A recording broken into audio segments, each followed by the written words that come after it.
Super Sunday ညပွဲစဉ်တွေထဲမှာကျွန်တော်တို့ Manchester United ပွဲပါဝင်ကျန်တဲ့ပွဲ2ပွဲနဲ့စုစုပေါင်း3ပွဲကိုအခုဗီဒီယိုလေးမှာရွေးချယ်ပြီးတော့သုံးသပ်မှုလေးပြုလုပ်ပေးသွားခြင်းပါတယ်အားလုံးပဲမင်္ဂလာပါကျွန်တော်97 Football Live ရဲ့ TikTok channel နဲ့ YouTube channel ကနေပြီးတော့ပြန်လည်ပြီးတော့ကြိုဆိုလိုက်ပါတယ်ကျွန်တော်ညီကိုတွေအဲဒီကနေ့ညပွဲစဉ်တွေများပါတယ်ကျွန်တော်တို့ဒါအစောပွဲတွေလည်းရှိတယ်ကျွန်တော်ညီကိုတွေအတွက်ကျွန်တော်အစောပွဲတွေရာစပြီးတော့ပြောပြပေးသွားမှာဖြစ်ပါတယ်ဒီပွဲလေးမပြောခင်ကျွန်တော်တို့ဒီကနေ့ညဒါ special one တပွဲကောင်ထွက်မှာဖြစ်ပါတယ်မနေ့ကလည်းကျွန်တော် special one 2ပွဲဒီကိုထွက်ပါတယ်2ပွဲသလုံးကလည်းကျွန်တော်တို့အောင်မြင်စွာနဲ့ပြီးဆုံးခဲ့တယ်ဘယ်ပွဲတွေလဲဆိုတော့ကျွန်တော်တို့ပထမဒါအစောပွဲတစ်ပွဲကနေစတယ်ပေါ့နော်ဆန်ဒလန်ကိုကျွန်တော်9အောင်ရွေးချယ်ခဲ့တယ်ပွဲပြီးရလမှာကျွန်တော်မှန်ကန်ခဲ့တယ်ပေါ့နော်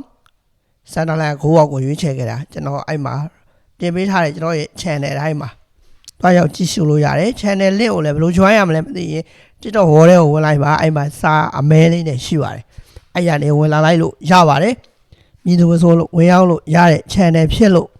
ဝင်ရောက်ပြီးတော့ကြည့်ရှုစေချင်ပါတယ်ဂျာစီကေဝေးတွေလည်းညတော့မဲဖောက်ပေးပါတယ်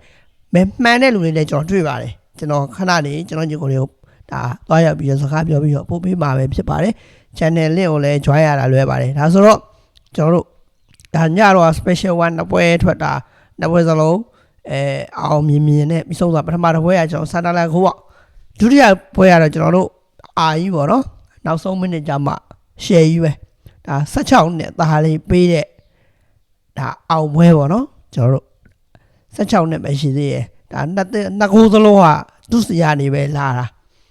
နောက်ဆုံးအလုံးကလည်းတော်တော်လေးကိုကောင်းတယ်ဒါခိုးရသွားတယ်ကောင်းတာပေါက်ပြီးတော့တော်တော်လေးကိုကောင်းခဲ့တယ်ပေါ့နော်ဒါနှစ်ပွဲစလုံးဆန်ဒလန်ခိုးအောင်ရဲ့ဒီအာကြီးပေါ်နေတယ်ဒီကနေ့ညမှာလဲ Super Sunday ညမှာကျွန်တော်နှစ်ပွဲထွက်အောင်မယ် Special one ကျွန်တော်သုံးသပ်ချက်နေနဲ့ပဲပို့ပေးရဖြစ်ပါတယ်စိတ်ဝင်စားရင်တော့နိုင်ပြီတပွဲ2000ခွဲနဲ့ကျွန်တော်ရဲ့ TikTok ဝေါ်ထဲရရှိရဲ့နံပါတ်ကနေလာရောက်ပြီးတော့ယူလို့ရပါတယ်ဒါဆိုကျွန်တော်တို့ဒီညပွဲလေးတွေစမယ်ပထမဝဲကတော့9နာရီခွဲဖြစ်တဲ့စပိန်လာလီဂါဝဲစဉ်ပေါ့နော်စပိန်လာလီဂါဝဲစဉ်ဖြစ်တဲ့မာလော့ကာနဲ့ကျွန်တော်တို့အက်စပန်ညိုမာလော့ကာတန်းစင်းစုံမှာရအောင်နေပြီးတော့အက်စပန်ညိုကအစစ်ခေါ်ပေါ့နော်ဒါကိုမာလော့ကာကြီးပြီးတော့ပြန်ပြီးတော့ကြေချောပေးထားတယ်level ကြရင်30လောက်နစ်နာမယ်ဆိုတဲ့ကြေဒါကတော့ကျွန်တော်ကတော့အောက်ကြီးဖြစ်တဲ့ဒါမာလော့ကာကိုကြိုက်ပါတယ်မာလော့ကာအနေနဲ့တန်းစင်းစုံကနေရုပ်ထွက်ဖို့တော့အစွမ်းကိုစူးစမ်းလာမှာဖြစ်လို့ကြီးတဲ့ကိုလည်းကြိုက်တယ်အသင်းရဲ့ရပ်တည်မှုဇယားကိုလည်းကြိုက်တဲ့အတွက်ကြောင့်ကျွန်တော်ဒီဘက်မှာတော့မာလော့ကာကိုရွေးချယ်ပေးချင်ပါတယ်နောက်တစ်ပွဲကျွန်တော်တို့ဒါ Manchester United နဲ့ Aston Villa ပွဲစဉ်ပေါ့နော်ဒီဘက်မှာမန်ယူလေးနဲ့ပေးတဲ့ကြေးထက်ပုံပြီးတော့ပေးထားတယ်လို့ကျွန်တော်ကမြင်ပါတယ်ဘာလို့ဝမ်ပေါင်းဒါ90ဆိုတဲ့ကြေးတန်းဖွင့်လက်ထားပါတယ်တကယ်ဆိုရင်အိမ်ဝင်းပြားတရားပေါ့နော်ဒါကိုကြော်ပြီးတော့90ထက်တောင်90ပို့ပြီးတော့ပေးထားတာကိုကျွန်တော်တွေ့ရတဲ့အတွက်ဒါအဆင့်ကလည်းမကွာဘူးရမှတ်လည်းအတူတူအဆင့်မန်ယူကကိုကွာချားချက်ကြောင့်အဆင့်4မှာရောက်နေပြီးတော့ Aston Villa အဆင့်5မှာဒါကြောင့်မလို့ရမှတ်လည်းအတူတူပဲဒါကိုကြေးပြင်းနေတဲ့အတွက်ကျွန်တော်ကတော့ Manchester United ပြိသက်ပဲလှုပ်ချက်ပါတယ်နောက်တစ်ပွဲကျွန်တော်တို့နောက်တစ်ပွဲကတော့